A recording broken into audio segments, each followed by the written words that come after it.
நபிகள் நாயகம் ஸல்லல்லாஹு அலைஹி வஸல்லம் அவர்கள் மீது ஸலவாத்தும் ஸலாமும் சொல்லி ஆரம்பம் செய்கின்றேன். மஹ்ஷரில் மனிதனின் நிலை என்ற ஒரு தலைப்பு எனக்கு தரப்பட்டிருக்கிறது.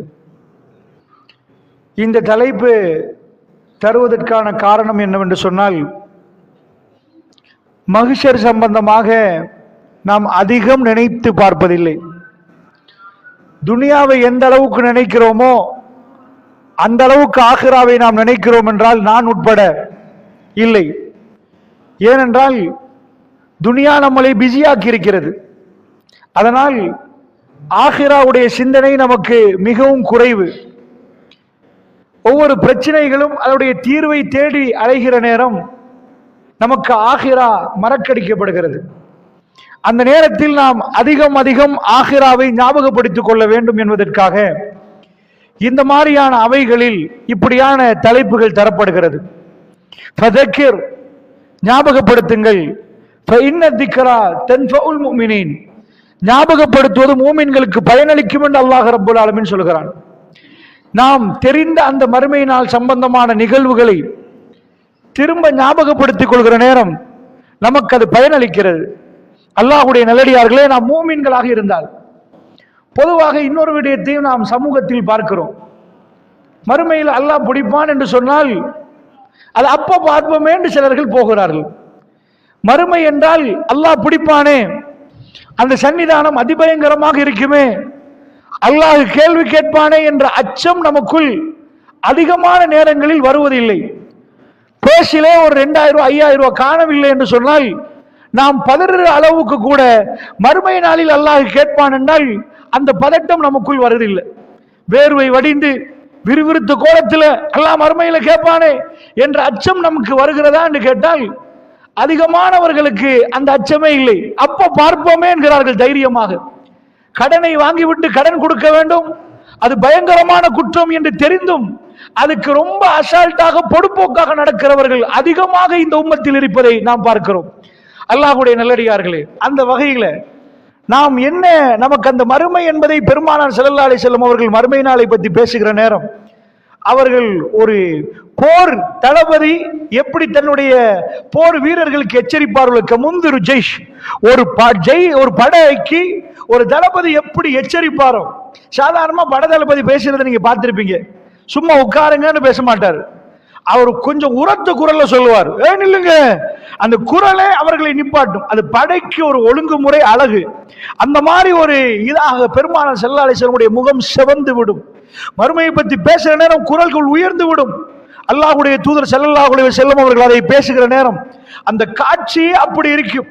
திரும்ப ஒரு இடத்தில் பெருமானார் பேசிக்கொண்டே போகிறார்கள். ஒரு தோழர் சொல்லுகிறார், நான் தோழர்களை எல்லாம் பார்த்தேன். பெருமானார் ஸல்லல்லாஹு அலைஹி வஸல்லம் அவர்கள் மறுமையை பற்றி பயங்கரமாக பேசுகிறார்கள், மறுமை விசாரணையை பற்றி பேசுகிறார்கள், அதாபை பற்றி பேசுகிறார்கள். தோழர்கள் தங்களுடைய கைகளை கொண்டு போய் முகத்தில் வைத்துக் கொண்டார்கள். ஒவ்வொரு தோழர்களும் தேம்பி தேம்பி தேம்பி அழுது கொண்டே இருக்கிறார்கள். அந்த அதிபயங்கரமான காட்சிகளை பெருமானுடைய நாவில் இருந்து வெளியே வருகிற நேரத்திலே அவருடைய கல்புகளை எல்லாம் அந்த காட்சிகளில் அந்த நேரத்தில் நான் எப்படி இருப்பேன் என்ற சிந்தனையோடு அவர்கள் அந்த சிந்தனை சங்கமமாகி அவர்கள் துடித்து துடித்து அழுகிற காட்சியை ஒரு தோழர் வர்ணிக்கிறார். அல்லாஹ்வுடைய நல்லடியார்களே, மறுமை என்று சொன்னாலே ஒரு பயம் வர வேண்டும். பாவங்கள் நடக்கிற நேரம் மறுமையில் அல்லாஹ் பிடிப்பான், மறுமையில் அல்லாஹ் பிடிப்பான் என்ற சிந்தனை நமக்கு வருகிற நேரத்திலே நமக்குள் அந்த பயம் உருவாக வேண்டும். அல்லாஹ்வுடைய நல்லடியார்களே, என்றாலும் நம்முடைய சகோதரர்கள், இஸ்லாத்தை ஏற்றுக்கொண்டவர்கள், அல்லாஹ்வை நம்பியவர்கள், பெருமானார் மீது ஸலவாத்து சொல்லக்கூடியவர்கள், மறுமையினால் என்று சொன்னால் அது ஒரு பெரிய விடயமாகவே பார்க்கிறார்கள். புறம் பேசாதீங்கப்பா, மறுமையிலே ஒரு பெரும் இருளாக வரும் என்றால் அது அப்ப பாப்பமே என்ற சிந்தனையோடு இருப்பது போன்று நமக்கு தெரிகிறது. அவருடைய நடவடிக்கைகள் அதை காட்டிக் கொடுக்கிறது. வாய் மறுமையை நம்புகிறது, தன்னுடைய செயல் மறுமையை நம்பவில்லை என்று சொல்லிக் கொண்டிருக்கிறது. வியாபாரத்தில் ஹலாலை பேணிக் கொள்ளுங்களப்பா, அப்படி என்றால் அவர்களுக்கு எப்படி வியாபாரம் பண்ணுவது, லஞ்சம் கொடுக்காம எப்படி செய்யறது, இது எப்படி அப்படி பண்ணுவது, இப்படி இருந்தாலும் வியாபாரம் பண்ணலாம் என்று சாட்டு போக்கு சொல்கிறார்கள். ஏனப்பா ஃபஜ்ருக்கு காணோம், ஏனப்பா இந்த தொழுகைக்கு காணோம் என்ற அவ்வளவு வருத்தம், அவ்வளவு நைட்டு முழுக்க இருந்து உடம்பெல்லாம் அவ்வளவு வலி. அவர்களே தங்களுக்கு சமாதானம் சொல்லிக் கொள்கிறார்கள். மறுமையிலே அல்லாஹ் ரப்புல் ஆலமீன் கேட்பான் என்ற உணர்வு வந்தால் தனக்கு தானே சமாதானம் சொல்லிக் கொள்ள மாட்டார்கள். அல்லாஹ்வுடைய நல்லடியார்களே, சஹாபாக்கள் இதை விட மிக கஷ்டப்பட்டு அதாவது கடுமையான யுத்தங்களுக்கு முகம் கொடுத்த தோழர்கள் அவர்கள் எப்பொழுதும் பள்ளிவாசலுக்கு வந்து விடுவார்கள். தொழுகைக்கு அந்த நேரத்துக்கு அவர்கள் கலந்து கொள்வார்கள். அவர்கள் ஏதாவது சாட்டு போக்கு சொல்ல வேண்டுமாக இருந்தால் அவர்கள் தான் சொல்ல வேண்டும். அல்லாஹ்வுடைய அவ்வளவு கஷ்டத்துக்கு மத்தியில் அவர்கள் அல்லாஹ்வுக்கு நிறைவேற்றிய கடமைகளும் அடியார்களுக்கு செய்ய வேண்டிய கடமைகளும் செய்தார்கள் என்று சொன்னால், சாட்டு போக்கு சொல்லி தனக்குத்தானே சமாதானம் சொல்லிக் கொள்வது என்பது இஸ்லாத்துக்குள் இல்லாத ஒரு விடயம்.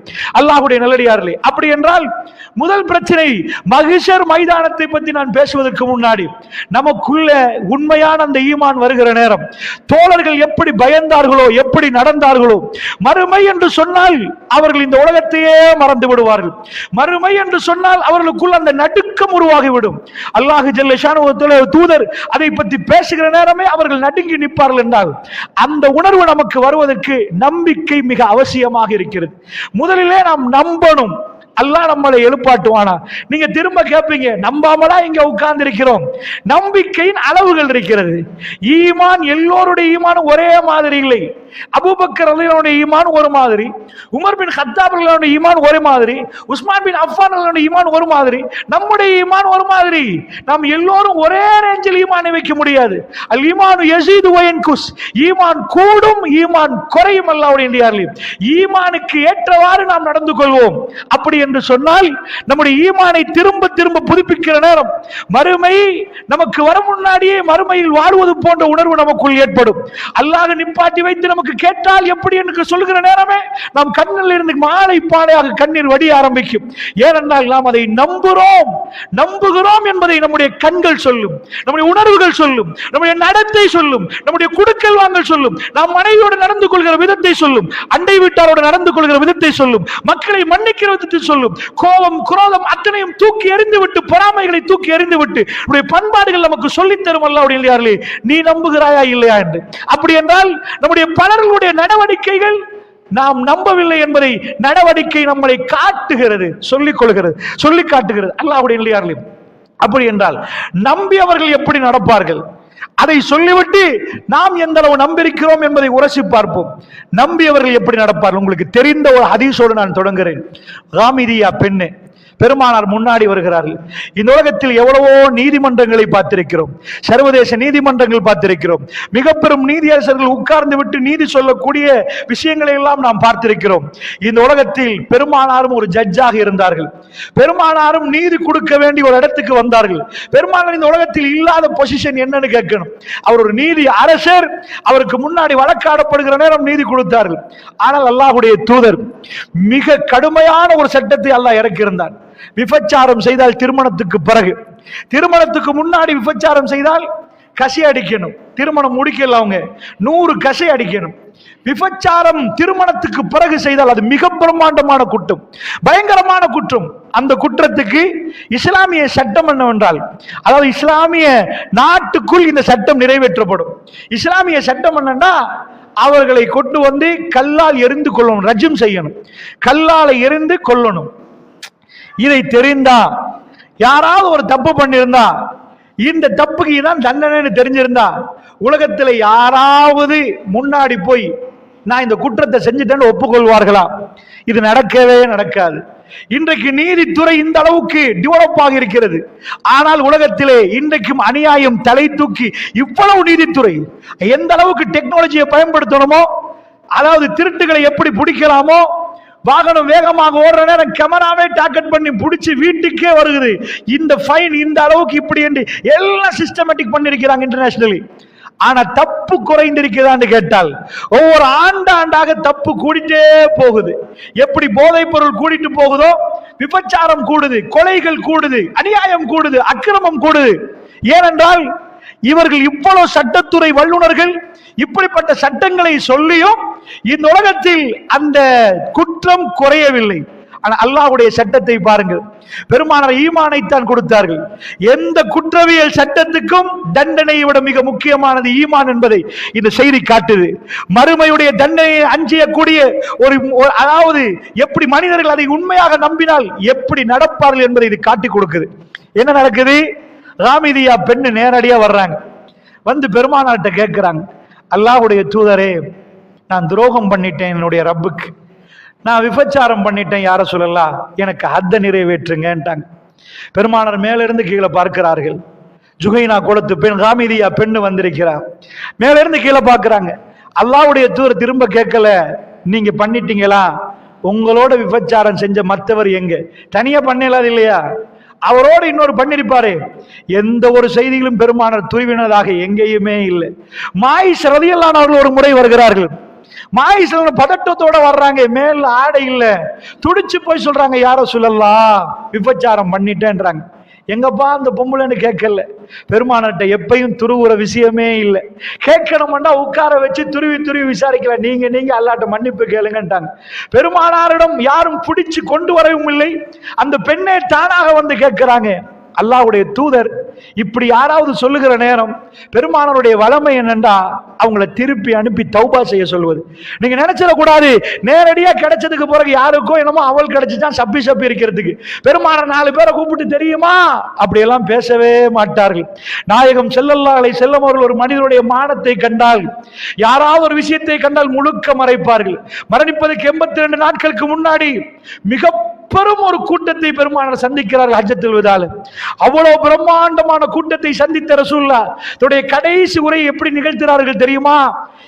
இது என்ன நாள் என்று கேட்கிறார்கள். இது என்ன நகரம் என்று கேட்கிறார்கள். இது என்ன நகரம், இது என்ன நாள், இது என்ன என்று கேட்டு இது எப்படி, இதுக்குடைய புனிதம் என்னன்னு கேட்கிறாங்க.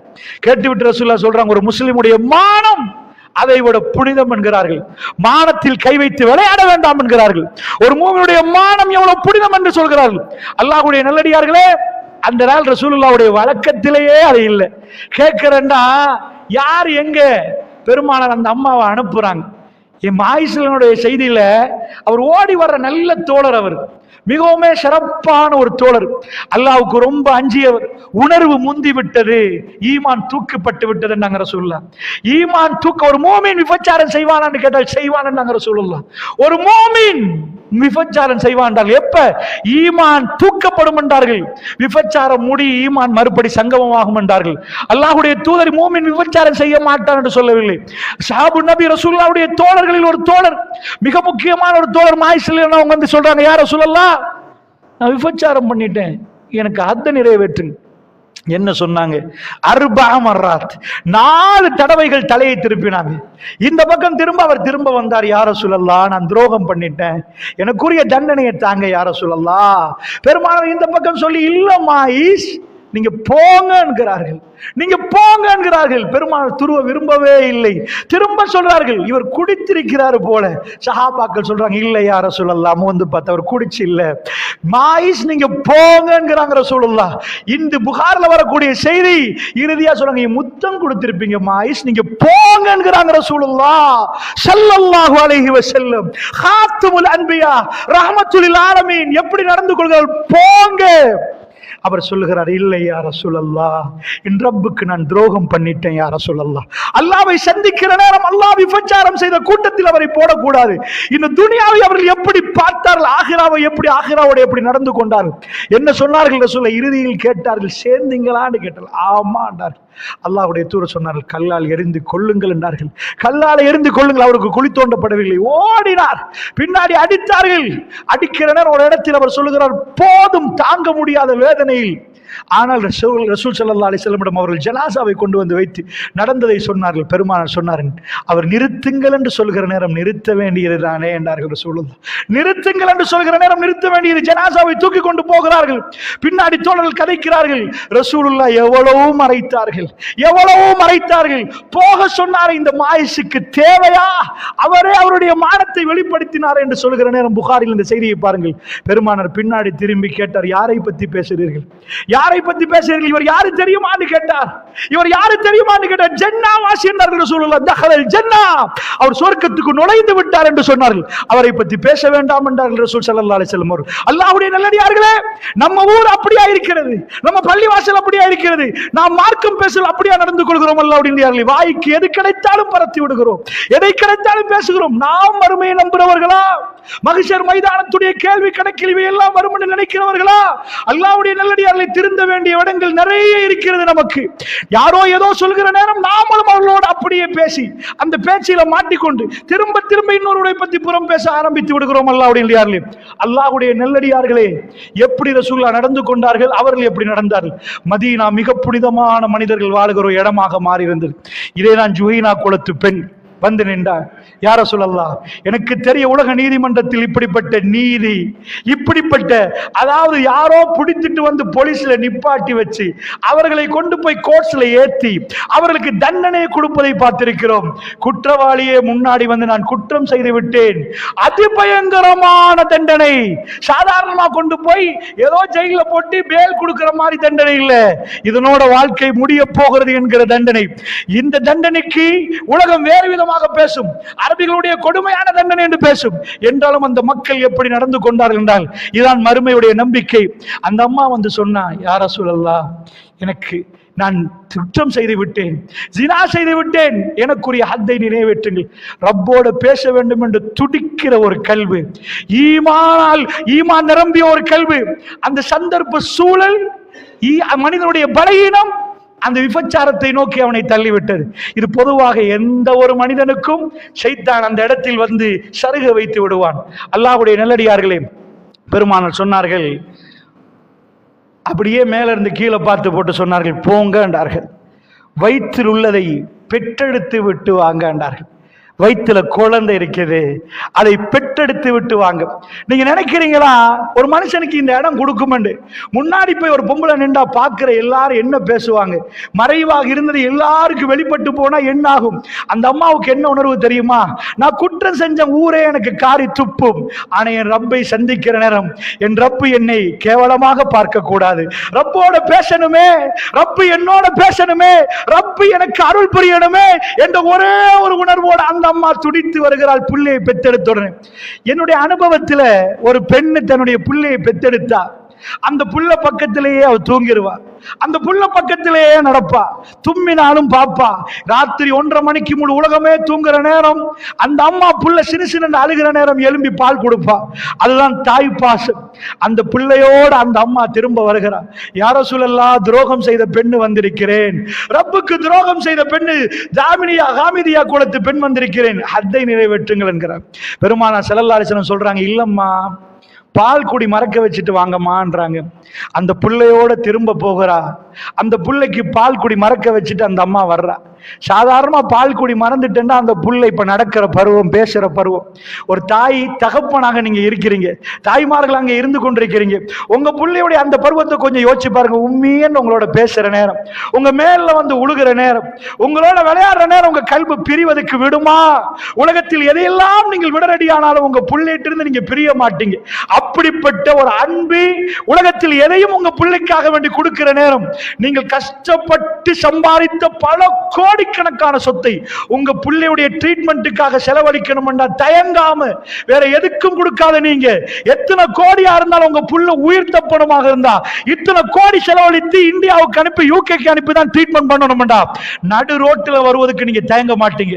அந்த புள்ளையுடைய உயிரை காப்பாற்றுவதற்காக வேண்டி எதையுமே கொடுப்பீங்க. அல்லாஹ்வுடைய நல்லடியார்களே, எதையும் கொடுப்பீர்கள். ஒரு பெண்ணு பேசினார் என்னோடு, ரமலானுடைய மாதம் பல வருடங்களுக்கு முன்னாடி கோல் எடுத்து பேசினார்கள். என்ன பேசினார்கள்? என் மகளுக்கு ப்ளூ ஐஸ், அழகான கண்ணு, பார்ப்பதற்கு அவ்வளவு அழகா இருக்கும், ஆனால் அது பட்டாலே கண்ணு பொட்டையா போயிடும், கண்ணு குருடா போயிடும். சின்னத்தில் ஒரு கண்ணை இழந்த பிறகு காணி பூமி அத்தனையும் விட்டுவிட்டு இந்தியாவுக்கு போனோம். ஒரே ஒரு கண்ணு மீதமா இருந்தது, அதை பாதுகாப்பதற்கு போனோம். பிள்ளை இப்பொழுது கொஞ்சம் கொஞ்சமா பெருசானா ஸ்கூலுக்கு நான் எப்பயும் போய் நிற்பேன். இருக்குன்னா புள்ளையோட கண்ணுக்கு எதுவுமே நடந்துடக்கூடாது. ஒரு கட்டம் வருகிற நேரம் டீச்சர்ஸ் மார்கள் சொன்னாங்க, நீங்க போங்கம்மா, உங்க பிள்ளைய நாம் பார்க்கிறோம்மா, நாங்க பார்க்கிறோம். இப்படியே குமரு வயதை அடைந்து விட்டு 2 மாதம் கழிகிறது. பருவத்தை அடைஞ்சிட்ட அந்த பொம்பளை பிள்ளை இப்ப 2 மாதம் கழிகிற நேரம், ஃபஜ்ர் தொழுகைக்காக வேண்டி எழும்புற நேரம், ஒரு கண்ணு இல்லை, மறு கண் இருக்குது, கண்ணாடி போடுகிற நேரம், உதுவெடுப்பதற்கு கண்ணாடியை கலட்டி வைத்து போய் வெளியே உதுவெடுத்து வீட்டுக்குள் வருகிற நேரம், வீட்டுக்குள்ள இருந்தது யாருண்டா? எங்க வாப்பாண்டாங்க. எங்க வாப்பா இருந்தாங்க. அவருக்கு பேரலைஸ். பொதுவா அந்த நேரத்துக்கு அவரால் எழும்பி எழும்பி நிற்க முடியாது. சந்தர்ப்பம் அன்றைக்கு அவர் எழும்பி நிற்கிறார். அல்லாஹ் எப்படியெல்லாம் சோதிக்கிறான் பாருங்க. மார்க்கத்தோட இருக்கிற ஒரு குடும்பம், அந்த அம்மா என்னோட பேசுறாங்க. இப்படி வருகிற நேரம் அப்படியே அவ வர்றா. வந்து வேற செவத்துல முட்டல்ல, வேற எதுலையும் முட்டல்ல. எங்க வாப்பா எழும்பிட்டாரு, அவங்க மேல முட்டிட்டாங்க. இது எதுவுமே பாதுகாப்பு இல்லாம லேசா கண் பட்டாலும் கண் குருடா போயிரும். அதான் அந்த பயங்கரமான அந்த ப்ளூ ஐஸ் பார்க்க அவ்வளவு அப்படி கண்ணை கவர்ற அழகா இருக்கும். ஆனால் அது பட்டால் முடிஞ்சு விடும். கண்ணு மறுபடி கீழே விழுந்துட்டா. எல்லா இடத்துக்கும் கூட்டிட்டு போனோம், திரும்ப எதுவுமே பண்ண முடியாதுன்ட்டாங்க. நானும் என்னுடைய பலர்களுக்கு சொல்லி பார்த்தேன், இதுக்கு ஏதாவது ட்ரீட்மெண்ட் வேர்ல்ட் வைட்ல இருக்குமான்னு பார்த்தேன். இல்லை, அந்த கண் குருடாச்சு. அந்த அம்மா எதுக்கு எனக்கு போன் பண்ணி கேட்டாங்க தெரியுமா? என் மக கண் குருடாகி இப்படி நிக்கிறா. அடிக்கடி ஒவ்வொரு நாளும் கேட்கிறா, உம்மா நாளைக்கே எனக்கு கண் விளங்கிருமாமா, எனக்கு நாளைக்கே பார்க்கலாமா, இருட்டா இருக்குதுமா என்று துடிக்கிறா. அல்லாஹ்வுடைய நல்லடியார்களே, அந்த அம்மா நிதான குரலோடு என்னோடு பேசுறா. என் கல்வி அசைகிறது. அல்லாஹ் ரப்புல் ஆலமீன் எனக்கு தந்த இந்த பார்வையின் பெருமதியை நான் உணர்ந்து கொண்டிருக்கிறேன். அந்த நேரத்தில் அந்த அம்மா திரும்ப சொல்றா, இப்ப ரமலான் மாதம் அவ பேசுற நேரம், வாங்கம்மா உடுப்பெடுக்க போவோம் என்று கேட்டா, எனக்கு எந்த உடுப்புமா தெரியும், எதமா நான் உடுக்கு, வாங்கம்மா சாட்சி வீட்டுக்கு போவோம்டா, எனக்கு சாட்சியை தெரியாதேமா, நான் எப்படிமா வருவது என்று கேட்கிறா. கொஞ்சம் ஆறுதல் சொல்லலாமான்னு அந்த அம்மா என்னிடம் கேட்டார்கள். அல்லாஹ்வுடைய நல்லடியார்களே, நான் ஏன் உங்களுக்கு இந்த செய்திகளை சொல்லுகிறேன் என்று சொன்னால், அல்லாஹ் ரப்புல் ஆலமீன் சோதனை ஒவ்வொரு வடிவத்தில் கொண்டு வந்து வைப்பான். கண்ணை எடுப்பான், இதை எடுப்பான், மூக்கை எடுப்பான், எடுத்து போட்டு அவருடைய நியமத்துகளை நமக்கு புரிய வைப்பான். நாம் எவ்வளவு அடங்குகிறோம் என்பதையும் அல்லாஹ் ரப்புல் ஆலமீன் பார்ப்பான். அல்லாஹ்வுடைய நல்லடியார்களே, இது சாதாரணமாக ஒரு தாய் தன்னுடைய பிள்ளையோடு அந்த வேதனைப்பட நேரம் ஒரு வார்த்தையும் சொன்னான். என்ன சொன்னான்டா, என் மகளுக்கு நான் சொன்னேன், எது நடந்தாலும் மக உங்க பின்னாடி நான் நிப்ப மக, உங்களுக்கு நான் நிக்கிறேன், உங்களுக்கு பாத்ரூம் போகணுமா நான் வர்றேன். தன்னுடைய முழு வாழ்க்கையும் தன் பிள்ளைக்காக வேண்டி அர்ப்பணித்த ஒரு தாயை, அவருடைய குரலை நான் போன் ஊடாக கேட்டேன். நான் அசந்து போனேன். ஒரு வாழ்க்கை மறந்து விட்டு என் புள்ள சிரிக்கணும் என்பதற்கு நான் எதையுமே தியாகம் பண்ண தயார் என்று என்னோட பேசினார். ஆனால் என் ஈமான் உறுதியாக இருக்கிறது என்று சொன்னார். அல்லாஹ் எங்களை கைவிட மாட்டார் என்று சொன்னார். நிஜமாக அது ஒரு பெரும் பயானை விட இன்னொரு பயானாக எனக்கு இருந்தது. மிக பெரும் போதனையாக இருந்தது.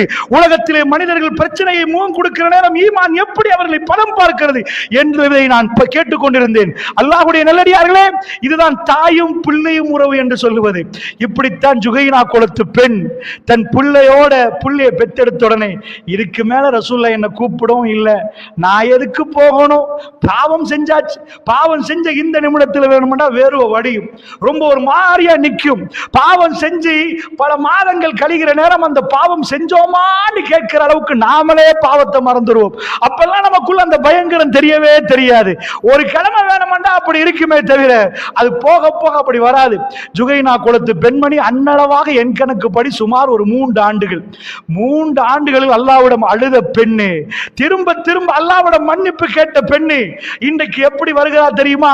தன் பிள்ளை செல்லமான ஒரு பருவத்தில் நிற்கிற நேரம், தன் மேலுக்கு மேல் ஏறணுமா, பாசமா குதிக்கணுமா, உம்மாண்டு குட்டி போட்ட பூனை மாதிரி தன்னை சுத்தி வரணுமா? பாப்பாமார்களே, உங்க பிள்ளைகள் உங்களோட நடப்பதை, என் பிள்ளை என்னோட நடப்பதை உணர்கிற நேரம் கல்வி பதறுகிறது.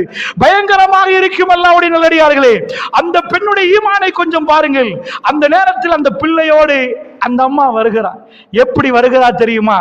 அந்த ஹதீஸை அறிவிப்பவர் சொல்லுகிறார், ஒரு சின்ன பிள்ளையோடு அந்த அம்மா வருகிறார்.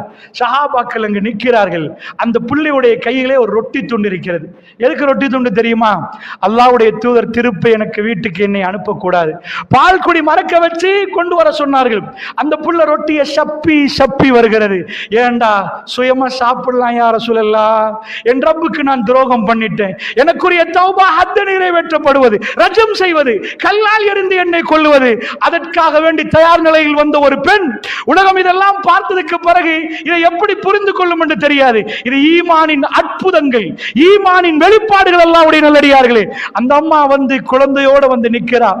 அந்த பிள்ளை தன்னுடைய தாய் பிரிந்து போவது தெரியுமா தெரியாதுன்னு எனக்கு தெரியாது. இதற்கு பிறகு இந்த துனியாவுக்கு திரும்பி வராத பயணத்தை அந்த தாய் போகிறார் என்பது தெரியாது. அந்த அம்மாவும் பார்க்கிறாங்க, புலான் இப்படி புலான் இன்னாருடைய மகன் என்று சொல்றாங்க. இவர் கையில புள்ளைய கொடுங்க, புள்ள கைமாற்றப்படுகிறது. அந்த தாய்க்காக வேண்டி குழி தோண்டப்படுகிறது.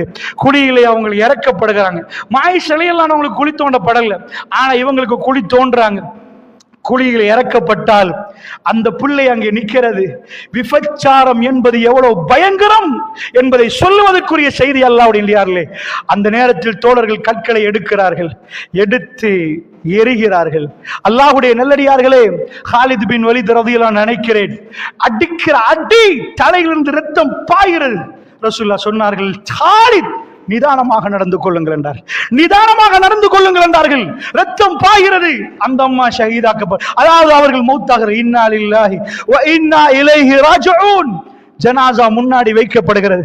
எனக்கும் உங்களுக்கும் கிடைக்காத ஒரு பாக்கியத்தை அல்லாஹ் ஜல்ல ஷானுஹு வ தஆலா அந்த பெண்ணுக்கு கொடுத்தார். எங்களுக்கு கிடைக்காத ஒரு பாக்கியம். ஹாத்தமுல் அன்பியா நாயகம் ஸல்லல்லாஹு அலைஹி வஸல்லம் அவர்கள் ஜனாசா தொழுகைக்காக வேண்டி நிற்கிறார்கள். ரசூலுல்லாஹ் சொன்னார்கள், சுவர்க்கம் நுழைந்து விட்டார்கள் என்றார்கள். சுவர்க்கவாசி என்றார்கள். மதீனாவில் இந்த ஈமானை பிதித்து கொடுத்தார். 70 பேருக்கு அதிகம் அந்த ஈமானுடைய கணத்தை சொல்கிற நேரம், ஒரு 1000 கிலோ அரிசி உங்க கையில இருந்தா எத்தனை பேருக்கு பிரிச்சு கொடுக்கலாம்? 10,000 கிலோ இருந்தா 10 கிலோ மணி எத்தனை பேருக்கு பிரிச்சு கொடுக்கலாம்? அந்த ஈமானுடைய கணத்தை ரசூலுல்லாஹ் வர்ணித்தார்கள். சொன்னார்கள், சுவர்க்கவாசி என்றார்கள். இந்த பூமியிலே ஜன்னத்துக்குரியது.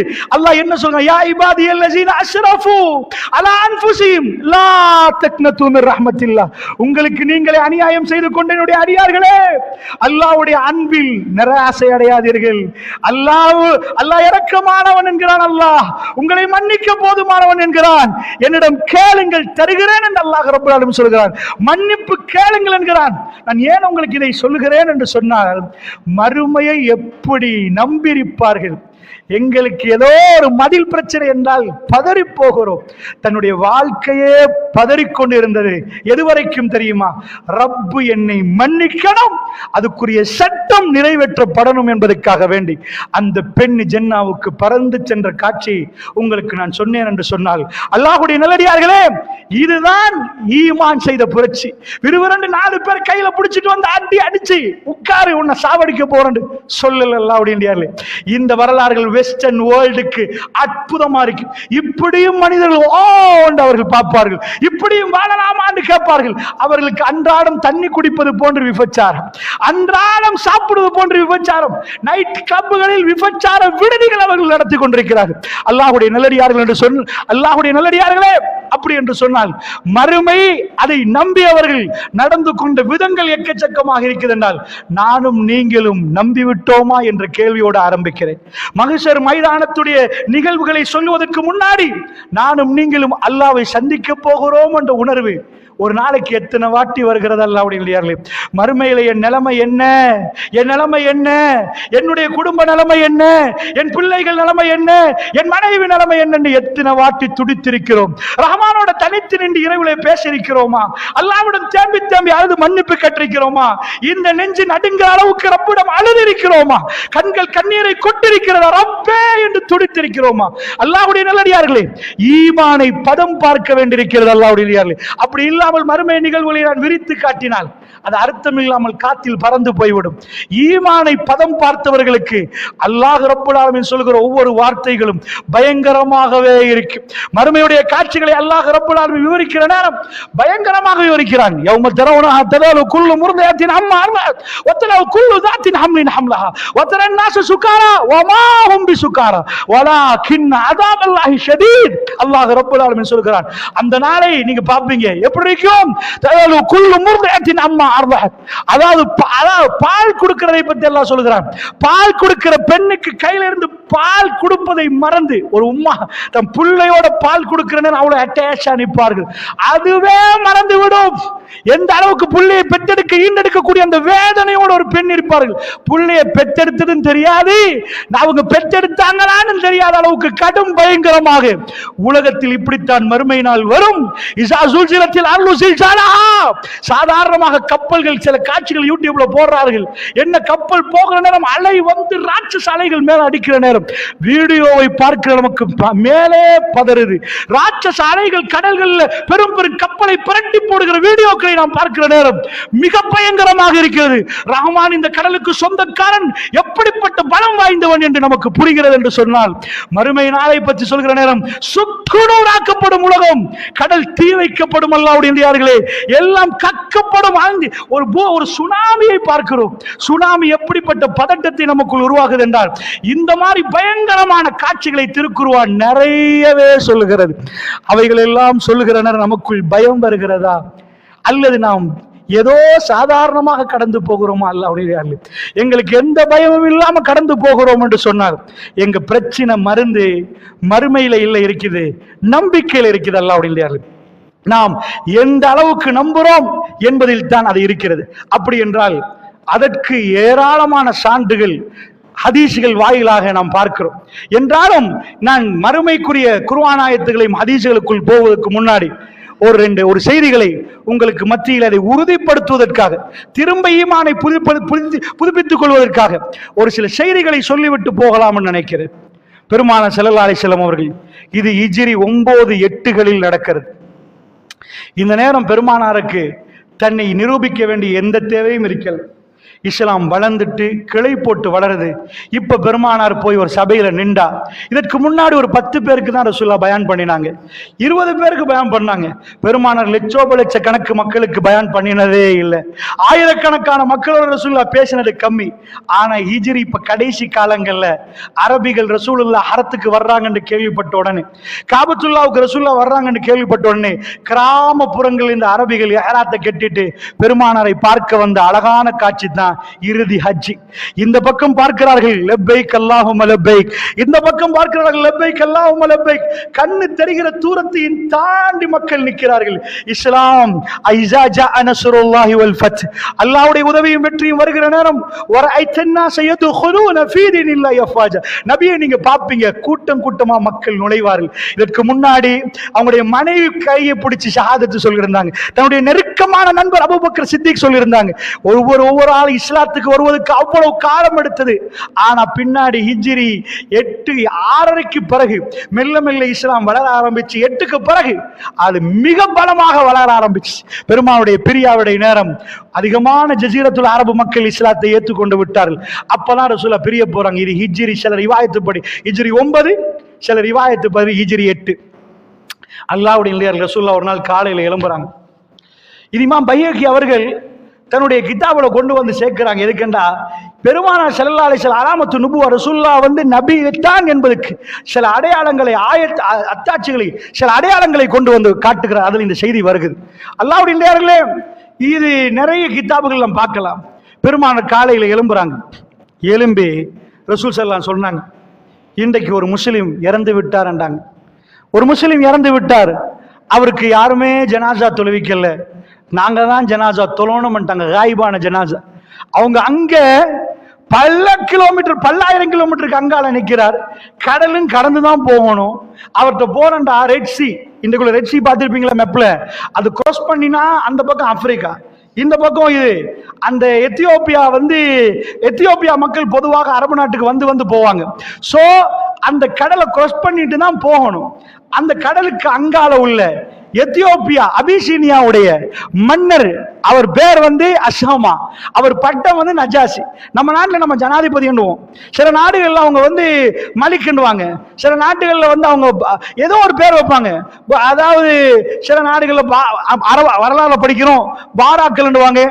அவங்க தன் மன்னருக்கு ஒவ்வொரு பேர், சீசர் என்றுவாங்க. மன்னரை அழைப்பதற்கு ஒரு விதம் இருக்கிறது. அந்த மக்கள் எப்படி சொல்லுவாங்கன்னா, ராஜான்னு சொல்ல மாட்டாங்க, நஜாசி, நஜாசி என்று தான் சொல்லுவாங்க. நஜாசி என்றுதான் அவங்க சொல்லுவாங்க.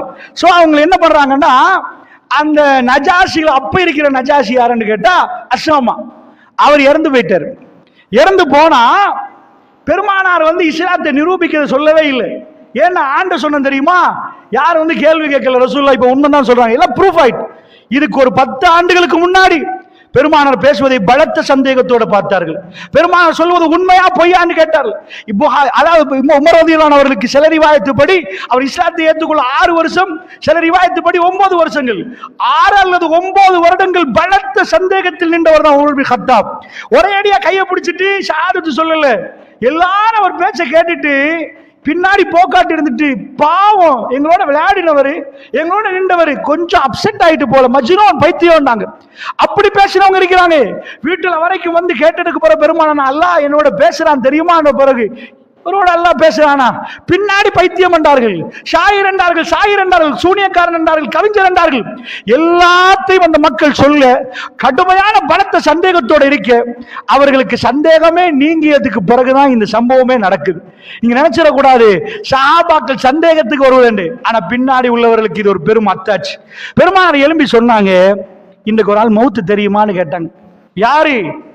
அதாவது எபிசீனியாவுடைய, எத்தியோப்பியாவுடைய நஜாஷி மன்னர் அஷாமா இறந்து விட்டார். அவர் இஸ்லாத்தை ஏற்றுக்கொண்டவர் என்றாங்க ரசூலுல்லாஹ். அவருடைய மரணத்துக்காக அந்த மக்கள் யாருமே ஜனாசா தொழுவிக்கல, அவங்க கிறிஸ்தவர்கள். ஆனா அவர் இஸ்லாத்தை ஏற்றுக்கொண்டிருந்தார்.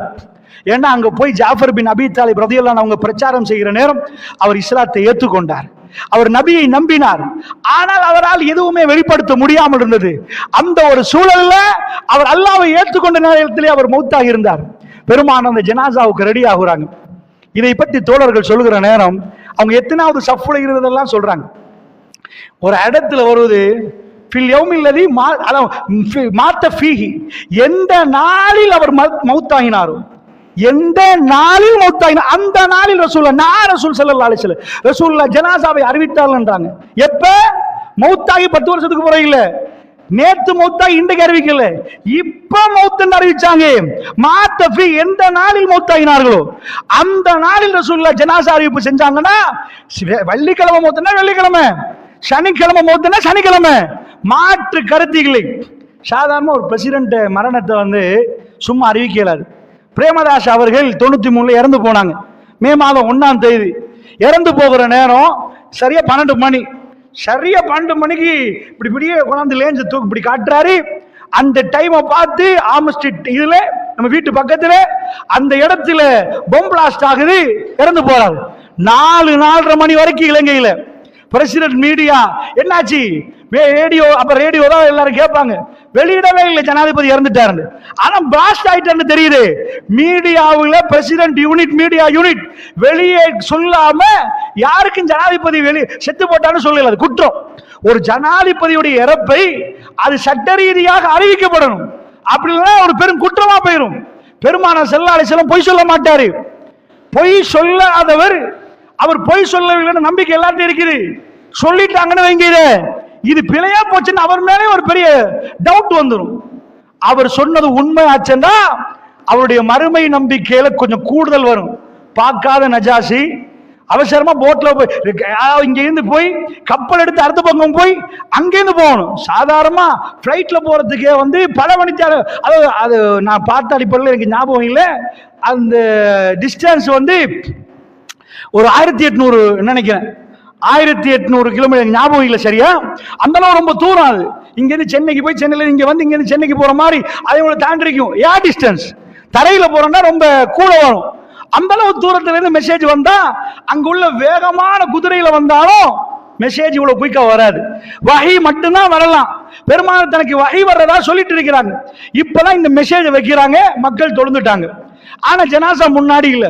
இதுல என்ன ஆச்சரியம், என்ன இதண்டா, நம்பியவர்களுக்கு ஆச்சரியம் இல்லை, ஆனால் கொஞ்சம் அங்கும் இங்குமாக அசந்து ஈமான் இருக்கிறவர்களுக்கு இது ஒரு விஷயம் இருக்கிறது. என்ன விஷயம்டா, அந்த எத்தியோப்பியர்கள் என்ன செய்வாங்கன்னா அரபு நாட்டுக்கு எப்பயும் வருவாங்க.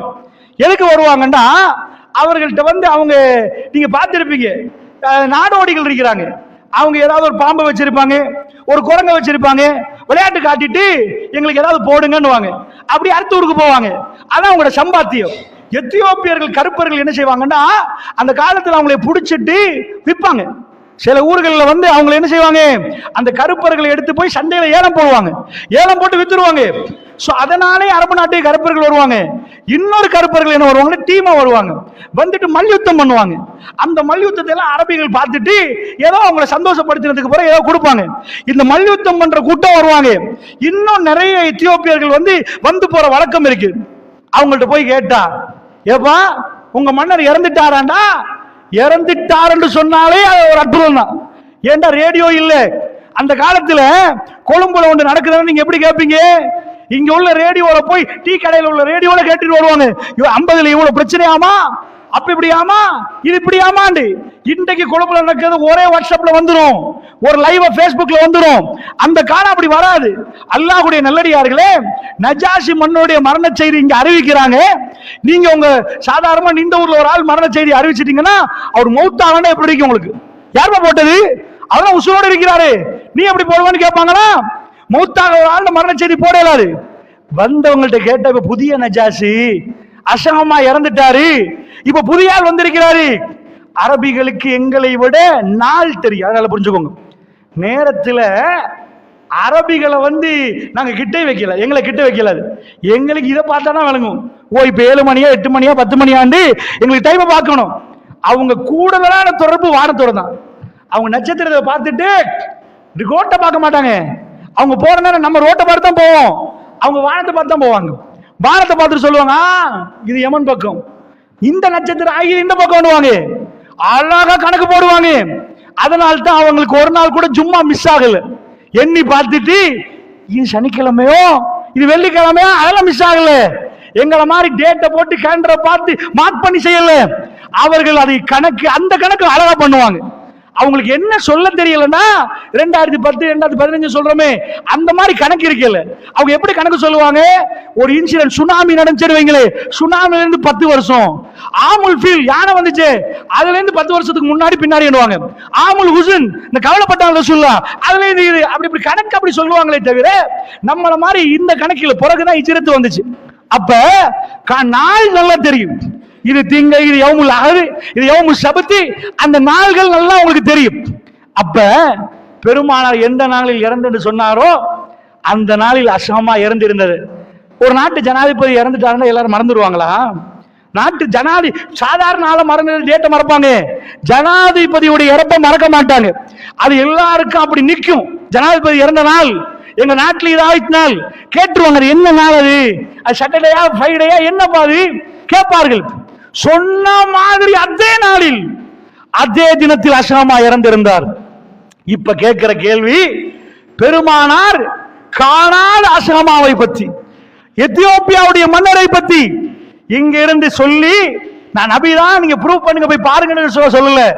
எல்லாரும் தொழுவோம்பா, அவருக்கு நான் ஜனாசா தொழிச்சு எல்லாட்ட மன்னிப்பு கேட்கணும், எல்லாரும் வாங்கப்பா. இது அப்படியே நடந்தால் இது எதால? எந்த மீடியா?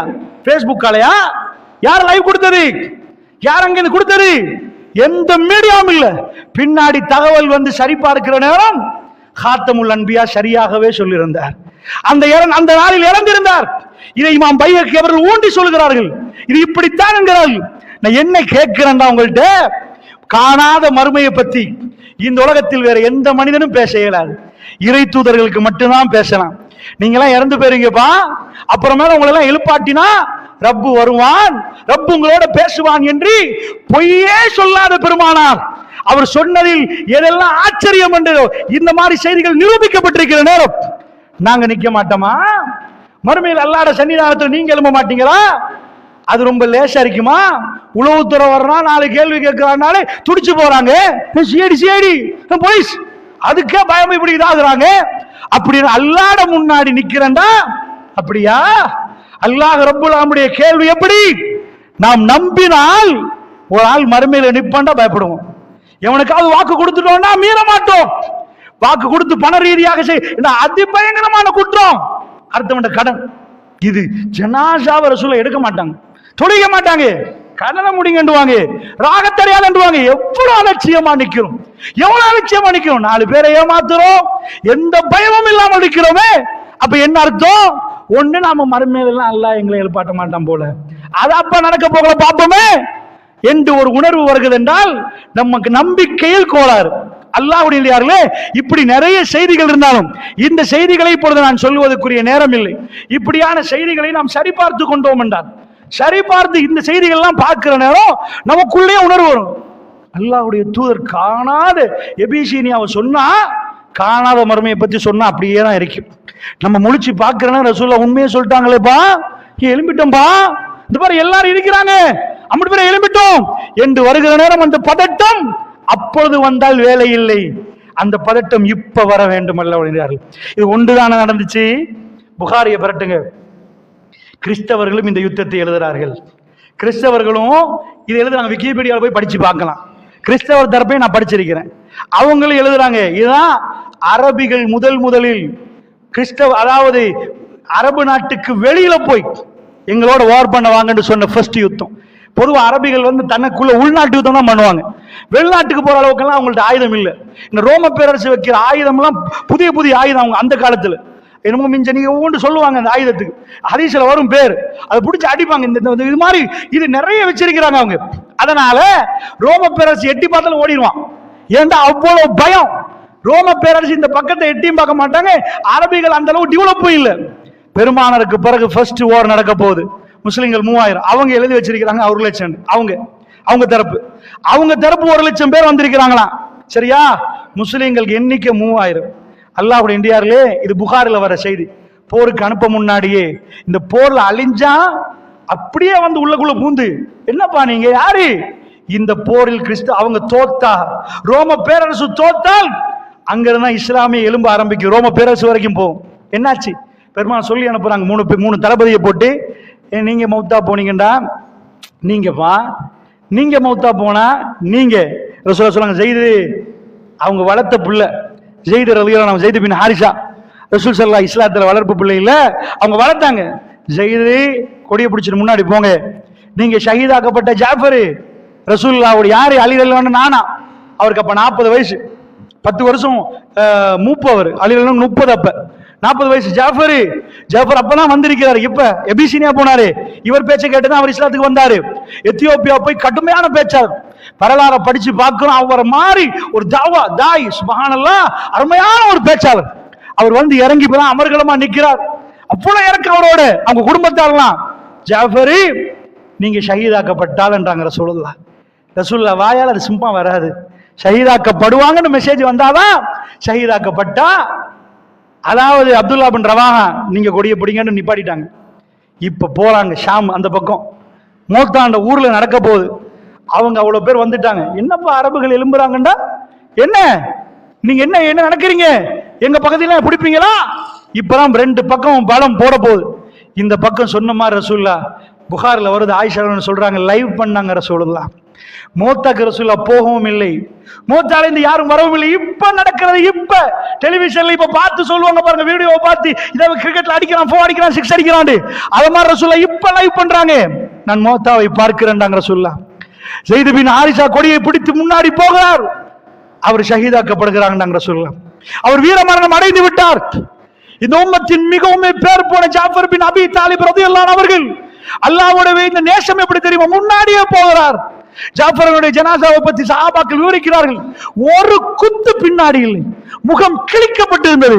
அவர் முன்னாடியே போனார். இல்லா அப்படியே போகிற நேரம் ஜாஃபருடைய ஜனாசா அறிவிப்பு வருகிற ரசூலுல்லாஹ் சொல்றாங்க, ஜாஃபர் மௌத்தாகிட்டார், ஜாஃபர் இறந்துட்டார் என்று சொல்லி திரும்ப வந்துட்டாருன்னா நபி இல்லம் ஆயிரும். இறந்துட்டார் என்று சொன்னோன்னே இந்த செய்தி தான் இந்த கத்தம் பாத்தியா ஓதுறாங்களே, இதுலதான் ரசூல் ஸல்லல்லாஹு சொல்றாங்க, இஸ்னவுலி ஆலி ஜாஃபர் தாமன். ஜாஃபருடைய குடும்பத்தார் அப்படியே இந்தாயிட்டாங்க. வரமாட்டாரா யார் ரசூலுல்லாஹ்? ஜாஃபர் இங்கோட வரமாட்டாரா, வாழ மாட்டாரா? சாப்பிடாமலே இருந்துட்டாங்க. அவங்க சொல்றாங்க, அளவேனாண்டுங்க, சாப்பாடு கொடுங்கப்பா, அவங்களுக்கு போய் ஊட்டி விடுங்க, அவங்கள பாருங்க. ரசூலுல்லாஹ் குடும்பம் இது. ஜாஃபர் ரலியல்லாஹு செய்தி அந்த மக்கள் டவுட் பண்ணல, வரமாட்டார், மௌத்தாயிட்டார். இப்ப ரசூலுல்லாஹ் சொல்றாங்க, ஸைத் பின் ஹாரிஸ், அதாவது இப்ப என் ஜாஃபர் மௌத்தாயிட்டாங்களா? அப்துல்லா பின் ரவாஹா ரலியல்லாஹு அன்ஹு அவர் பிடிச்சிட்டு போறாரு கொடியை. ரசூலுல்லாஹ் சொல்லுங்க, அப்துல்லா பின் ரவாஹாவும் மௌத்தாயிட்டாரு, ஷஹீதாக்கப்பட்டுட்டாரு. 4வது ஆளு ரசூலுல்லாஹ் சொல்லல, சபதான் தீர்மானிக்கணும். ஆனா ரசூலுல்லாஹ் லைவ் பண்றாங்க. இப்ப யாரு அடுத்த அமீர் என்றதை, அமீர் தான் கொடியை பிடிச்சிடணும். கொடியை பிடிச்சாதான் அமீர். அந்த கொடி வந்து அமீர் என்ன சும்மா ஒரு நாள் கொடியை பிடிச்சி அமீர் ஆக மாட்டாரு. முக்கியமானவங்களை ரெடி பண்ணானா டீம் வந்து கட்டுப்படும். இப்ப அமீர் யாருன்னா இப்பதான் இஸ்லாத்துக்கு வந்திருக்கிறாரா? யாரு? Khalid bin Walid. அவர் வளமையா அவரு அந்த பக்கம் நிக்கிறனா கட்டுமையான போராளி. எல்லாம் அவங்க கையில கொடுக்குறாங்க. நான் என்னை விட அதாவது என்னை விட நான் இப்பதான் இஸ்லாத்துக்கு வந்தால் என்னை விட முந்தைய மூத்தவங்க இருக்கிறீங்களே அவங்க கையில கொடுங்க ஏனான்றாரு. பெருமான் அங்க லைவ் பண்றாங்க. அங்க மஷூரா நடந்து கையில கொடியை கொடுத்துட்டாங்க. ஷைஃபுன் மின் சுயூஃபில்லா, அல்லாஹ்வுடைய வாட்களில் ஒரு வாள். காலித் பின் வலீத் கொடியை பிடிக்கிறாங்க சொல்லா. அவர் கையில் அல்லாஹ் வெற்றியை கொடுத்தாங்க. அவங்க எழுதுறாங்க, நாங்க வந்து அதாவது முஸ்லிம்களை நாங்க வெற்றி நாங்க வெற்றி என்றோம். அவங்க சொல்றாங்க அவங்க வெற்றி என்றாங்க. அது என்ன அவங்க வெற்றி நாங்க வெற்றி என்று பிரச்சனை மஷூரானா? உண்மையா யுத்தத்தில் நாங்க எங்களுக்கு வெற்றி என்று சொல்றோம்னா அடிச்சு கொண்டு போட்டு வெற்றிட்டமான இல்ல. காலித் பின் வலீத் வந்து வர்றாங்க மதீனாவுக்கு, வந்து இந்த கதையை சொல்றாங்க. எவ்வளவு நாள் எடுத்திருக்கோம். அவங்க வந்து வாளை காட்டுறாங்க. யார சொல்லா? எல்லா வாளும் உடைஞ்சு போச்சு. 7 அல்லது 9 வாள் உடைஞ்சு போச்சு. யமன் நாட்டு நீட்ட வாழை காட்டுறாங்க. இந்த ஒரே ஒரு வாளால் யார சொல்லலாம்? அல்லாஹ் பரக்கத்து வச்சா. கதையை சொல்ற நேரம் அவங்க பாக்குறாங்க இந்த கதையெல்லாம் தெரியும். மதீனா முழுக்க கதை தெரிஞ்சிட்டு இவர் சொல்ல முன்னாடியே கதை பரவிட்டு. அப்பதான் என்ன நடந்துச்சுன்னா, காலித் இப்படி இருந்த படைய அவர் இப்படி ஆக்கிட்டாரு. பின்னாடி தான் இருந்தாங்க. இப்படி அனுபவத்து இருந்தா இப்படி விரிச்சு விட்டாச்சு. இப்படி விரிச்சு இப்படி இப்படி நான் பயம் பண்ணேன்னு வைங்களேன், இப்படி பண்ணா இப்படி தெரியும். நான் இப்படி இருந்த நீங்களா இப்படி வாங்கன்னா இப்படி நீட்டதுக்கு போயிருவீங்க. இந்த மாதிரி ஆயின உடனே அவன் பயந்துட்டான். ஓ வந்துட்டாங்க போல மதீனால இருந்து இன்னொரு படைண்டு. அவன் ஸ்டெப் பின்னுக்கு வச்சுட்டான். இவர் ஒரு ஸ்டெப் பின்னுக்கு வச்சுட்டாரு. அவன் இன்னொன்று வைக்க இவர் இன்னொன்று வைக்க 2 படையும் பிரிஞ்சு போச்சு. இதை நாங்க ஏன் வெற்றி என்று தெரியுமா? அதை ஒரு ஸ்டெப் பின்னுக்கு வச்ச பாரு, அது வெற்றி தான். நீ எவ்வளவு பெரிய வல்லரசு, வல்லரசு ஒரு ஸ்டெப் பின்னுக்கு வச்சா ஒரு சின்ன கூட்டத்துக்கு அரபிக்கு நீ தோத்துட்டன்னு நாங்க அதுல சொல்றோம். அல்லாஹ்வுடைய நல்லடியார்களே, அவர்கள் அதை வேற மாதிரி விவரிக்கிறாங்க. அவன் ஓடிட்டான்றாங்க. அவங்க அரபி ஓட்டான். அரபி ஓடினார் என்றால் எப்படி ஓடினாங்க? நீங்க ஸ்டெப் பின்னுக்கு வச்சு அவங்கள வச்சு உயர்த்த பப்பி போனாங்களா? அதுக்கு பிறகுதான் ரோம பேரரசு நடுங்கி நிற்கிறது. அது தபூக்ல வந்து நீங்க பாத்துருவீங்க. அது வரவே இல்லை. அவங்க ரசூலுல்லாஹ் வெற்றி அறிவிச்சுட்டாங்க. ஊரை சிம்பிளா பிடிப்பாங்க. அவைகளை சொல்வதற்குரிய நேரம் இல்லை என்றாலும் நான் உங்களுக்கு என்ன சொல்ல வரேன்டா, இந்த செய்தியை ரசூலுல்லாஹ் லைவ் பண்ணினாங்களே, இந்த செவத்துக்கு அங்கால என்ன நடக்குன்னு தெரியுது எனக்கு. இந்த சுவருக்கு அங்கால எனக்கு சொன்னா கேட்பேன். எனக்கு எப்படி விளங்கும்? சுவருக்கு அங்கால நடக்கிறதே தெரியல. மீடியா வந்த பிறகு அமெரிக்காவில் நடக்கிறது இப்ப தெரியுது. பெருமானாருக்கு வகை வந்ததே அந்த வகையில எப்படி காணாததை பற்றி ரசூலுல்லாஹ் பேசினார்களோ, இந்த உலகத்தில் எந்த மனுஷனுக்கு சொல்ல முடியாத பெருமானார் பேசினார்களோ, இதைத்தான் நம்முடைய மரணத்துக்கு பிறகு அதிபயங்கரமாக பெருமானார் பேசினார். அழுது பேசினார். மக்களே மக்களே என்றார்கள் ரசூலுல்லாஹ். நானும் நீங்களும் சந்திக்கிற இடம் என்றார்கள். கவனமாக நடந்து கொள்ளுங்கள் என்றார்கள். அல்லாஹ்விடம் பாத்திமா கூப்பிட்டார்கள். குடும்பத்தாரை கூப்பிட்டு விட்டு பாத்திமா துனியாவில் ஏதாவது வேணுமானால் கேளுங்க, நான் தருகிறேன் என் மகளே என்றார்கள்.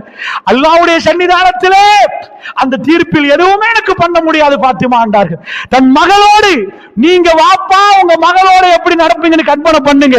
பெருமாள் சொன்னாங்க, இந்த உலக வாழ்க்கையை நீங்க தயார்படுத்திக்கோங்க, அல்லாஹ்ட்ட போய் எந்த கம்ப்ரமைஸும் பண்ண இயலாது. அப்படி என்று சொன்னால் அல்லாஹ்வுடைய நல்லடியார்களே, பெருமானார் இது சொன்னது சரி பார்த்து சரியா நடந்தால் மறுமை என்ற காட்சி இப்ப அந்த சிந்தனையோட பார்ப்போம். அந்த சிந்தனையோட மறுமை நாளில் நானும் நீங்களும் அல்லாஹ்வுடைய சன்னிதானத்தில் எழுப்பப்படுகிற அந்த நேரத்தை நம் நேரடியாக போவோம். சூர் ஊதப்படும். சூர் ஊதப்பட்ட பிறகு உலகம் அழிக்கப்படும். மறு சூர் ஊதப்படுகிற நேரம் நாம் எல்லாம் இந்த பூமியிலிருந்து முளைக்க ஆரம்பிப்போம். ஒரு விதையை போட்டா அந்த விதை